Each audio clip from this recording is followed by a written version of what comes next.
आइए सुनते हैं आज की वीडियो में नॉवल हमजाद का एपिसोड नंबर 3। अभी सिर्फ 11 बजे थे और अरियाना 3 से पहले नहीं आती थी। कैसे कटे मजीद 3-4 घंटे। मैंने वक्त गुजारी के लिए कंप्यूटर खोल लिया और फिल्म देखने में महव हो गया। फिल्म खत्म हुई तो 2 बज चुके थे। मैंने कंप्यूटर बंद किया, वॉशरूम में गया, नहा धोकर जिस्म की हर जगह की सफाई करके हस्बे मामूल टी शर्ट और शॉर्ट्स पहनकर नीला नाइट बल्ब ऑन करके बिस्तर पर लेटकर अरियाना का इंतजार करने लगा। इंतजार करते करते नीम गुनूदगी की कैफियत में मुझे महसूस हुआ नरम मुलायम सा रेशम मुझसे लिपटा हुआ है और अरियाना के बदन की मखसूस भीनी भीनी मगर तेज खुशबू मेरे चारों तरफ बिखरी है। तो आ गई तुम? मैंने पूछा। हाँ इमरान, आ गई हूँ, अरियाना की मुतरन्निम आवाज सुनाई दी। मैं कब से मुंतजिर था तुम्हारा अरियाना, बहुत इंतजार करवाती हो, मैंने गिला किया। कुछ मजबूरियां हैं इमरान, मैं चाह कर भी नहीं आ पाती तुम्हारे पास, मगर तुम साबित कदम रहोगे तो बहुत जल्द हमारे दरमियान से सारे हिजाब उठ जाएंगे। वक्त कम है, उठ जाओ चलें। अरियाना ने वजाहत की। जाना जरूरी है? क्या यही बात नहीं हो सकती? मैंने पूछा। नहीं इमरान, वो जगह महफूज है। मेरी पूरी कहानी सुन लोगे तो समझ लोगे मजबूरी। उठो चले। अरियाना गोया हुई और अपने हसीन सरापा के साथ मेरे सामने नमूदार हो गई। आज उसने खिलाफ मामूल रेशमी सा सियाह रंग का लिबास पहना हुआ था जिसमें कयामत ढा रही थी। तुम तो कत्ल करने के इरादे से आई हो अरियाना। इस लिबास में और इस हालत में सोचने समझने के काबिल कहां बचूंगा, मैंने शरारत से कहा। अरियाना के लब्बों पर मुस्कुराहट दौड़ गई। तुम्हें पसंद आया? अच्छा लगा मुझे और मैं तुम्हारी हूं इमरान। मेरी हर चीज तुम्हारी है, मेरे जिस्म और जान पर तुम्हारा ही हक है। अरियाना ने मुस्कुराते हुए कहा। तो दो ना हक, मैंने शरारती लहजे में कहा। इसके लिए तुम्हें जाप करना पड़ेगा और जाप से पहले मेरी दास्तान सुननी पड़ेगी, इसलिए उठ जाओ अब। अरियाना यह कहते हुए बिस्तर से उतर गई और मेरा हाथ थाम लिया। एक बार फिर वही हैरत अंगेज तजुर्बा, अपने जिस्म से बाहर आने का और दीवारों के आर पार देखने का। अरियाना के संग मेरा जिस्म लतीफ तैरता हुआ हवा में बुलंद हुआ और जल्द ही हम उसी जगह पहुंच गए जहां कल थे। वहां पहुंचकर अरियाना ने बहुत मोहब्बत से घाव तकिया सीधा किया और मुझे सीधा लिटाकर मेरे सर के नीचे रख दिया। इसके बाद अरियाना ने अपना सर मेरे सीने पर रख दिया। इमरान, मैं चाहती हूं तुम जल्द अज जल्द मेरी दास्तान सुन लो और इसके बाद मुझे इस अजाब से निजात दिलाओ, अरियाना ने अपने चेहरे से मेरा सीना सहलाते हुए कहा। हाँ सुनाओ मेरी जान, मैं तैयार हूं, मैंने जवाब दिया। अरियाना का मुझसे लाड करना जिसमें लतीफ में, जैसा कि मैं पहले भी बता चुका हूं, बहुत अजीब और गरीब किस्म का तजुर्बा था और नाकाबिले बयान एहसास, क्योंकि जिस्म मौजूद नहीं था और रूह या जिस्म लतीफ को महसूस करना ऐसा ही होता है जैसे आप हवा को महसूस करते हैं। मगर अरियाना की खुरबत के एहसास और उसकी अदाओं और नाज से जो एहसासात और जज्बात जागते थे वह मैं मुकम्मल तौर पर महसूस करता था।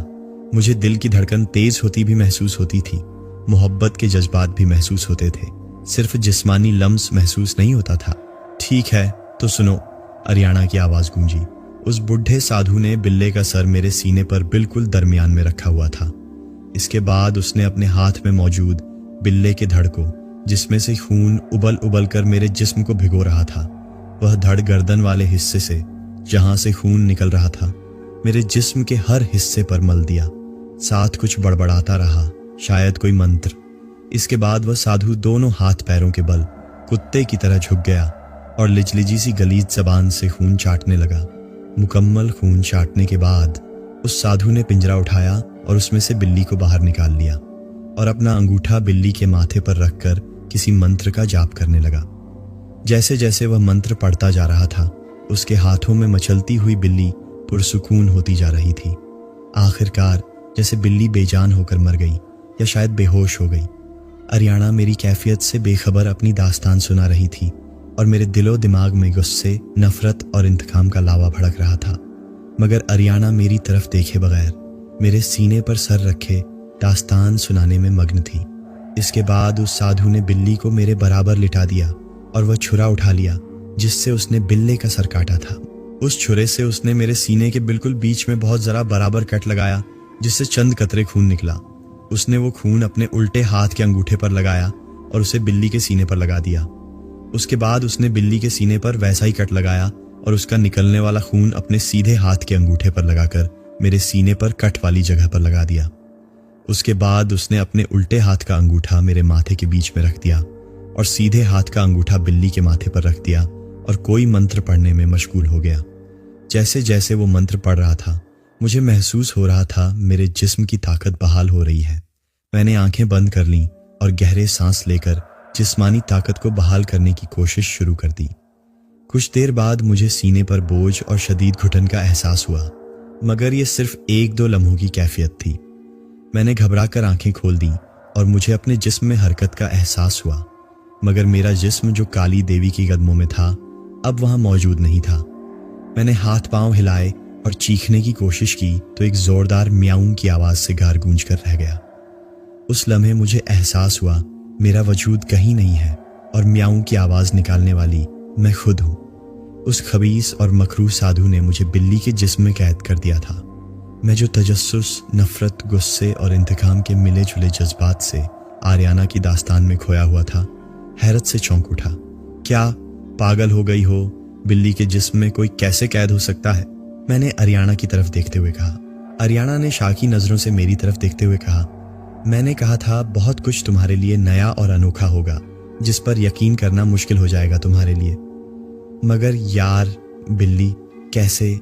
मैं जो अभी तक हैरत और इस्तेजाब की कैफियत से नहीं निकल सका था, मैंने फिर सवाल किया। तुम अपनी आंखों से देख लोगे इमरान, मेरी दास्तान मुकम्मल होने दो, आर्याना ने कहा। अच्छा, तुम मुकम्मल करो। आर्याना दोबारा गोया हुई। उस खबीस साधु ने न सिर्फ मुझे बिल्ली के जिस्म में कैद कर दिया था, बल्कि मुझ पर कोई ऐसा जादू भी कर दिया था कि मैं चाहकर भी कहीं भागने का नहीं सोच रही थी। न ही कोई ऐसी सोच थी मेरी। बिल्ली के जिस्म में कैद होना मेरे लिए भी अनोखा तजुर्बा था।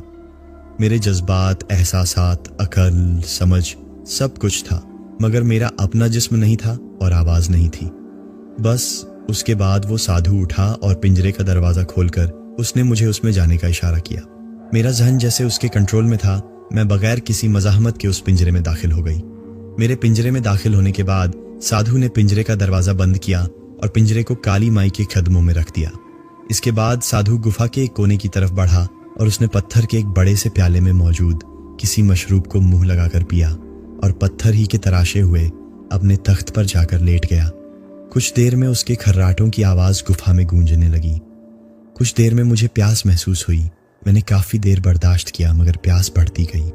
तंग आकर मैंने जोर जोर से आवाजें निकालना शुरू की और पिंजरे में उछलना कूदना शुरू कर दिया। मेरी आवाजें और शोर शराबा गुफा में गूंजता रहा, मगर उस बूढ़े की नींद न टूटी। बाद में मुझे मालूम हुआ कि वह मशरूब ताकत के साथ नशा आवर भी है, जो वाहिद गनीजा थी उस बूढ़े साधु की, जिसे पीकर कई घंटों तक वह अंता गफील हो जाता था। मैं बहुत देर इंतजार करती रही कि बूढ़ा साधु उठे तो प्यास का इजहार करूं, मगर बेसूद उस बूढ़े की आंख नहीं खुली। थक हार कर मैं भी नींद की आगोश में उतरती चली गई। मेरी आंख खुली तो दिन का उजाला फैल चुका था और गुफा के दहाने से हल्की रोशनी अंदर आ रही थी, मगर बूढ़ा साधु मुझे नजर नहीं आया। मैं बेचैनी से पिंजरे में घूमने लगी। वह बहुत मुख्तसर सा पिंजरा था, जिसमें सही तरह चला फिरा भी नहीं जा सकता था। कुछ देर में साधु गुफा के दहाने से अंदर दाखिल होता दिखाई दिया। उसके हाथ में जड़ी बूटियां और अजीब सी घास नुमा चीज थी, जो उसने एक तरफ बनी हुई जगह पर रख दी। इसके बाद उसने मेरी तरफ देखा और मुझसे मुखातिब हुआ। उठ गई है तो सुंदरी, मुझे इल्म है तुझे भूख प्यास लगी होगी, कुछ देर सब्र कर ले। मैंने उससे शिकवा करना चाहा, मगर म्याऊं म्याऊं की बेमानी आवाजों के सिवा मेरे हलक से कुछ न निकल सका। साधु ने एक बड़ा मिट्टी का बर्तन लिया और साथ लाई हुई जड़ी बूटियां और घास वगैरह उस बर्तन में डाली और डोल से पानी भरकर उसमें डाला और एक बड़े से डंडे से उसे कूटने लगा। काफी देर तक वह जड़ी बूटियां कूटता रहा और थोड़ा थोड़ा करके उसमें पानी मिलाता रहा। इसके बाद उसने एक छोटा पत्थर का प्याला उठाया और उस बर्तन में डुबोकर उस जड़ी बूटियों के स्याल से भर लिया और वह प्याला लेकर मेरी तरफ आया और पिंजरे का दरवाजा खोलकर उसने वह प्याला मेरे पिंजरे के दरवाजे पर रख दिया।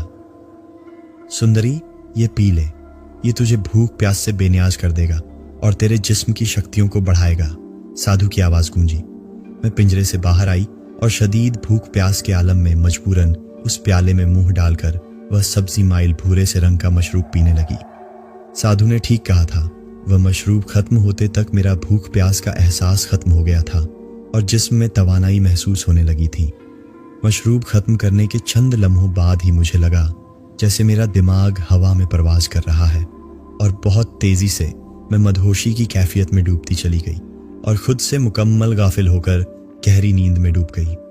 जाने कितना वक्त गुजरा, मेरी आंख खुली तो रात का अंधेरा गार में फैला हुआ था और गार की दीवार में एक जगह से सुर्ख रंग की हल्की हल्की रोशनी फूट रही थी जो गार में फैली थी। उस मध्यम सुर्ख रोशनी में गार और भी भयानक लगने लगा था। मैंने नजरें उठाकर देखा तो साधु काली माता के भयानक मूरत के सामने एक टांग पर खड़ा किसी जाप में मशगूल था। मैं पिंजरे में नहीं थी, न ही वह पिंजरा मुझे कहीं नजर आया।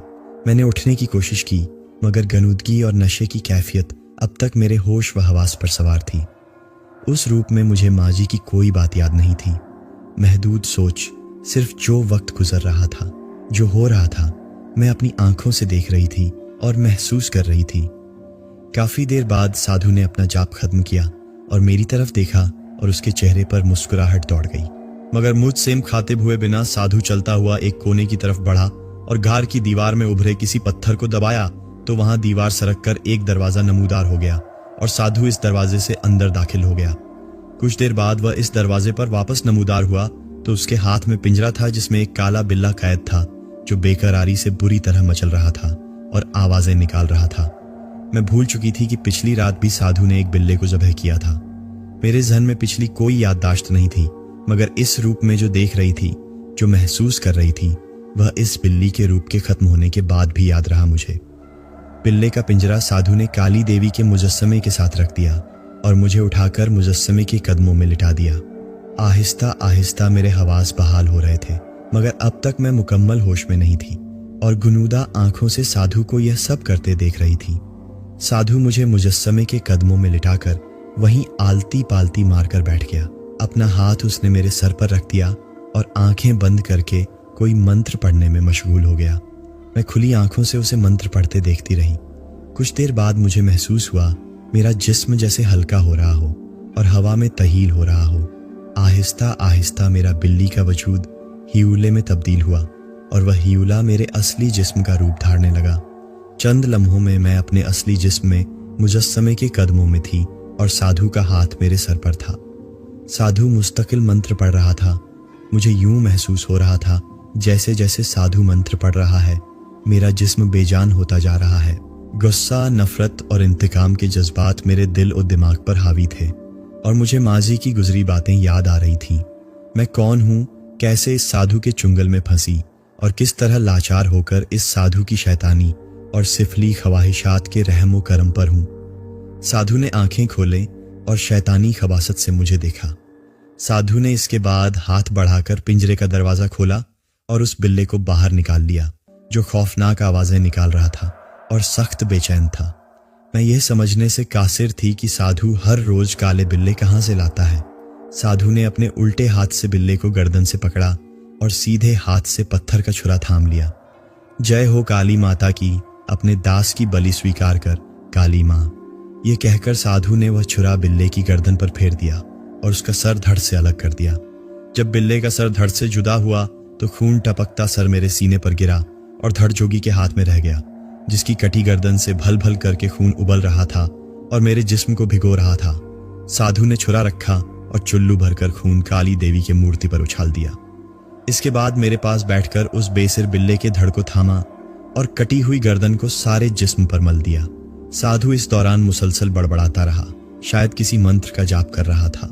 बस करो अरियाना, मैंने उसकी बात काट दी और गुस्से से कहा, मुझे बताओ मैं कैसे इस साधु को जहन्नुम वासिल कर सकता हूँ। इस साधु के लिए गुस्से और नफरत से मेरी कनपटियां खोलने लगी थी।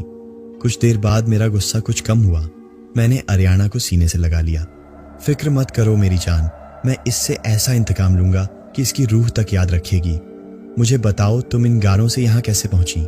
साधु के कब्जे में है तुम्हारा जिस्म, तो तुम कैसे हर रोज आती हो मेरे पास? और तुमने मुझे ही क्यों चुना इस काम के लिए? मैंने अपने जहन में उठने वाले सवाल अरियाना के सामने दोहरा दिए। इमरान, मैंने बताया था हमारी जाति इंसानों से अलग है।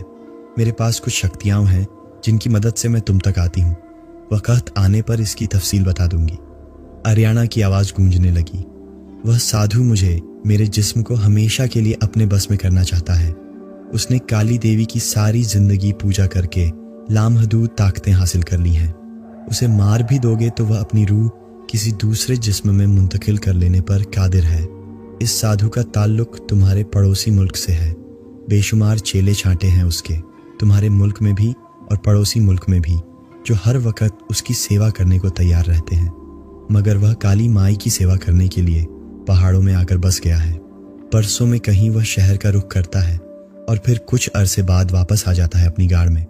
मेरे जिस्म को और मुझे अपने बस में करने और हमेशा के लिए अपनी गिरफ्त में रखने के लिए वह साधु 41 दिन का जाप कर रहा है, जिसमें से 19 दिन गुजर चुके हैं। जाप मुकम्मल हो जाएगा इसका तो मैं हमेशा के लिए उसकी गुलामी में चली जाऊंगी और अपने मादी को, रियासत को, घर बार को, दोस्तों को हमेशा के लिए भूल जाऊंगी। मुझे शदीद नफरत हो गई है उससे और उसकी जबान और उसके उस गलीज फैल से। मगर मैं मजबूर हूँ इमरान, मैं उसके बस में हूँ। मुझे अपने चंगुल से नहीं निकलने देगा कभी। मुझे बचा लो इमरान। अरियाना ने रोते हुए मेरे सामने हाथ जोड़ दिए। अरियाना के आंसू मेरे दिल पर तेजाब के खतरों की तरह गिर रहे थे। मेरी समझ में नहीं आ रहा था मैं कैसे उसका दुख बांटूं, कैसे उसे दिलासा दूं और उस साधु के चंगुल से निजात दिलाऊं। मैंने अरियाना के बढ़े हुए हाथ अपनी आंखों से लगा लिए। मत रो मेरी जान, मेरा वादा है मैं अपनी जिंदगी देकर भी तुम्हारे किसी काम से दरियक नहीं करूंगा। मैंने जज्बाती लहजे में अरियाना को मुखातिब होकर कहा। अरियाना ने अपनी नाजुक मखरूती उंगलियां मेरे होंठों पर रख दी। नहीं इमरान, ऐसी बातें मत करो। तुम ही तो मेरी आखिरी उम्मीद और सहारा हो। तुम ना रहे तो मैं हमेशा के लिए उसकी गुलाम बन जाऊंगी। अच्छा प्लीज तुम रो मत, आंसू पोंछ दो और मुझे बताओ मुझे क्या करना होगा, और मुमकिन है तो मेरे सवालों के जवाब भी दे दो। सख्त तजस्सुस है मुझे। तुम्हें पता है इमरान, तुम उल्टे पैदा हुए थे और जिस लम्हे तुम दुनिया में आए थे उस लम्हे काशकर और संपा सितारों का मिलन हो रहा था। ऐसा वाकया हजारों सालों में पेश आता है। ऐन उस लम्हे दुनिया में सिर्फ चंद बच्चे उल्टे पैदा हुए थे, जिनमें से तुम एक हो। मैंने अपनी शक्तियों से काम लेकर यह सब मालूम किया है इमरान, और तुम्हें खोजती हुई उस दिन कब्रिस्तान में तुम तक पहुंची थी। अरियाना ने अजीबो गरीब इंकिशाफात किए। ये उल्टा पैदा होने का क्या मतलब है यार? मैं समझा नहीं। और ये काशकर और संपा सितारे कौन से हैं? मैंने इनके नाम नहीं सुने कभी। मैंने हैरत से अरियाना की तरफ देखते हुए पूछा। अरियाना कहने लगी, इमरान, दुनिया में आम तौर पर बच्चे की पैदाइश होती है तो सर के बल होती है। पहले सर बाहर आता है, फिर बाकी जिस्म। मगर कभी कभी ऐसा भी होता है कि बच्चे को पेट में सीधा न करवाया जाए। किसी डॉक्टर से तो बच्चा पैरों के बल पैदा होता है, यानी पैर पहले बाहर आते हैं फिर बाकी जिस्म। तुम भी उल्टे पैदा हुए हो। ये अनोखी बात नहीं, मगर ऐसा कम कम होता है। अहम ये था कि एक तो उल्टे पैदा होना और ऐन उस लम्हे पैदा होना जब आकाश पर उन दो सितारों का मिलन हो रहा था। मैं नहीं जानती तुम्हारी जबान में इन सितारों को क्या कहते हैं, मगर आकाश पर मगरिब की जानिब ये सितारे नजर आते हैं। अरियाना अपनी बात मुकम्मल करके खामोश हो गई। मैंने हैरानी से अरियाना को देखते हुए कहा, यह तो मुझे भी इल्म नहीं था। सीधे उल्टे का ना अपना पता था कि उल्टा पैदा हुआ। चलो, इन बातों का जवाब तो मिल गया कि कहाँ उत्तरी इलाका जात के पहाड़, उसका घर कहाँ कराची, वहां से यहां पहुंचने की और मुझे चुनने की यह वजह थी। मगर एक सवाल का जवाब रह गया, साधु कैसे आने देता है तुम्हें? और मजीद एक सवाल पैदा हो गया। अब मैंने आखिर में मुस्कुराते हुए अरियाना को देखा। वो भी पूछ लो तो दोनों सवालों का जवाब दूं, मगर जल्दी कर लो, मेरा जाने का वक्त होने वाला है, अरियाना ने बेचैनी से कहा। अच्छा, मैं ये पूछ रहा था कि साइंसी तौर पर तो ये जो सितारे वगैरह आसमान पर हम देखते हैं, ये तो हम लाखों करोड़ों साल माजी की कायनात देखते हैं। यानी अगर कोई सितारा हमसे 1 करोड़ नूरी साल दूर है तो इसका मतलब है कि उसकी रोशनी वहां से 1 करोड़ साल कबल निकली और आज हम 1 करोड़ साल पहले की उसकी हालत देख रहे हैं। हो सकता है इस वक्त वो सितारा खत्म हो चुका हो, मगर हमें 1 करोड़ साल बाद पता लगेगा। तो मेरा सवाल ये है कि तुमने कहा मैं आइन उस लम्हे पैदा हुआ जब वो 2 सितारे मिल रहे थे, यानी एक दूसरे में जम हो रहे थे। तो वो सितारे हमसे हजारों लाखों नूरी साल दूर हैं। मिल तो वो हजारों लाखों साल पहले गए होंगे, मगर उनकी रोशनी अब हम तक पहुंची तो हम आज उसका मुशाहिदा करते हैं। फिर ये आइन उस लम्हे का क्या मतलब हुआ? मैंने अपनी ज़हनी कन्फ्यूजन दूर करने के लिए अरियाना से सवाल किया। मैं पहले तुम्हारे दूसरे सवाल का जवाब देती हूँ, अरियाना कहने लगी। मैं ये सब नहीं जानती। ये अहम नहीं है कि कायनात में वो वाकया कब पेश आया। अहम यह है कि उसकी खबर हमें किस लम्हे हुई। जिस वक्त हमें पता चलेगा हम उसका मुशाहिदा कर रहे होंगे, उस वक्त ही वो हमारी जिंदगी पर असरअंदाज होगा। तुम्हारे साधु वाले सवाल का जवाब यह है कि साधु रात को खून चाटने के बाद वो नशा और मशरूब पीकर सो जाता है। उसने मुझे अपने जादू में जकड़ा हुआ है। मैं अपने बदन के साथ उस गार से नहीं निकल सकती, मगर अपनी शक्तियों से काम लेकर अपनी रूह को वहां से तुम्हारे पास ले आती हूँ और साधु के जागने से पहले वापस चली जाती हूँ। जिस दिन साधु को यह पता चला वो इसका भी तोड़ कर लेगा। अरियाना अपनी बात मुकम्मल करके उठ खड़ी हुई और कहने लगी, चलो इमरान, मैं तुम्हें वापस छोड़ दूं। बाकी बातें कल पूछ लेना, बहुत देर हो चुकी है। ऐसा ना हो साधु जाग जाए। ये कहकर अरियाना ने मेरा हाथ पकड़ा और हम फजा में तैरते हुए अपने कमरे में वापस आ गए। कमरे में वापस आकर अरियाना ने वही अमल दोहराया और मैं अपने जिस्म में वापस आ गया। मेरा वजूद जैसे हवाओं में प्रवास कर रहा था और मैं खुद को दुनिया का खुशकिस्मत तरीन मर्द तसव्वुर कर रहा था जिससे अरियाना मोहब्बत करती है। यह एहसास बहुत अनोखा और नया था मेरे लिए। मैं शिद्दत से उसकी मोहब्बत में गिरफ्तार हो चुका था। कुछ देर बाद उसकी सरगोशी गूंजी, अलविदा इमरान मेरी जान, कल मिलेंगे। मैं उसकी आवाज़ सुनकर वापस हवास की दुनिया में लौट आया। अरियाना जा चुकी थी, मगर बेशुमार सवालात मेरे जहन के दरीचों पर दस्तक दे रहे थे। मैं कैसे अरियाना को साधु के चंगुल से नजात दिलवाऊं, कैसे खुद को इतना ताकतवर करूं कि साधु के मुकाबले आ सकूं और उसे फना कर सकूं, कैसे अरियाना को हमेशा के लिए हासिल कर लूं। यह और इन जैसी बेशुमार बातें सोचता हुआ मैं नींद की वादियों में उतरता चला गया। अरियाना की आवाज़ मेरे कानों में गूंजी, इमरान उठो, चलो मेरे साथ। मैंने हैरानी से दाईं तरफ देखा जहां से अरियाना की सरगोशी सुनाई दी थी। अरियाना जान, सामने आओ, मैंने मोहब्बत से कहा। नहीं इमरान, उठो, वक्त जया मत करो। न कोई सवाल, बस एक कपड़े का थैला पकड़ो और मेरे साथ चलो। अरियाना की आवाज़ में बेकरारी आयन थी। क्या मतलब, रूह के साथ चलना है या ऐसे चलूं? मैं कहते हुए उठ खड़ा हुआ। बस घर से निकलो और कब्रिस्तान चलो, अरियाना की आवाज़ सुनाई दी। अच्छा चल रहा हूं, मगर बताओ तो बात क्या है, क्या हुआ है? ये कहता हुआ मैंने दीवार पर लटका थैला उतार लिया जो सब्जी लाने के काम आता था और चलता हुआ घर से बाहर आ गया। कुछ देर में सब कुछ खुद तुम्हारे सामने आ जाएगा, बस चलते रहो, अरियाना की आवाज़ आई। मैंने गली में अपने दोस्त से बाइक ली और स्टार्ट करके यासीनाबाद कब्रिस्तान की तरफ रवाना हो गया। चंद मिनट बाद मेरी बाइक कब्रिस्तान के गेट के सामने थी। मैंने बाइक लॉक की और अरियाना को आवाज़ दी, अब बोलो क्या करना है? अरियाना का वजूद नज़रों से ओझल था। उसने मेरा हाथ थाम लिया और मुझे कब्रिस्तान में चलने का कहा। मैं कदम बढ़ाता हुआ अंदर दाखिल हो गया। अरियाना ने मेरा हाथ थाम रखा था और वह कभी मेरा हाथ खींचकर तो कभी अपनी आवाज़ से मेरी रहनुमाई करती हुई मुझे कब्रिस्तान के बिल्कुल आखिरी हिस्से तक ले आई। वहाँ कुछ बोसीदा कब्रें थीं जिनमें से कुछ टूटी हुई थीं। अरियाना मुझे लेकर एक कब्र के पास पहुंची जो साइड से किसी बच्चे की लग रही थी और ऊपर से टूटी हुई थी। कब्र के किनारे खड़े होकर मैंने अंदर नजर दौड़ाई तो शाम का वक्त होने और सूरज के मौजूद होने के बावजूद मैं कांप सा गया। कब्र में ढांचा नजर आ रहा था जो किसी बच्चे का था, मगर साल खोरदा था। हड्डियां बोसीदा हो चुकी थीं और खोपड़ी का आधा हिस्सा गायब था। इमरान, खोपड़ी उठाकर थैले में डाल लो, अरियाना की आवाज़ मेरे कान में गूंजी और मैं सुन्न रह गया। क्या मतलब खोपड़ी यार, मतलब कैसे? मैंने परेशानी से कहा। मेरा दिल इस बात के लिए आमादा नहीं हो रहा था और कोई चीज़ मुझे अंदर से ऐसा करने से रोक रही थी। इमरान, यह यहाँ छोटा सा काम है। मुझे पाने और साधु को नष्ट करने के लिए तुम्हें बहुत बड़े बड़े इम्तिहानों से गुजरना पड़ेगा। तुम पहले कदम पर ही पीछे हट रहे हो। क्या तुम मेरी मदद नहीं करना चाहते? क्या तुम्हें मुझसे मोहब्बत नहीं है? क्या तुम चाहते हो हमेशा के लिए साधु मुझे कैद कर ले? तुमने तो वादा किया था जान देकर भी मुझे रिहाई दिलाओगे। ये तो उसके मुकाबले में बहुत मामूली काम है। अरियाना की दर्द में डूबी गमजदासी आवाज़ सुनाई दी। नहीं अरियाना, मैं पीछे नहीं हट रहा, मैंने कहा और दिल पर पत्थर रखकर कब्र में उतर गया। दोस्तों, कहानी अभी जारी है। इसका अगला हिस्सा देखने के लिए हमारी अगली वीडियो का इंतजार करें।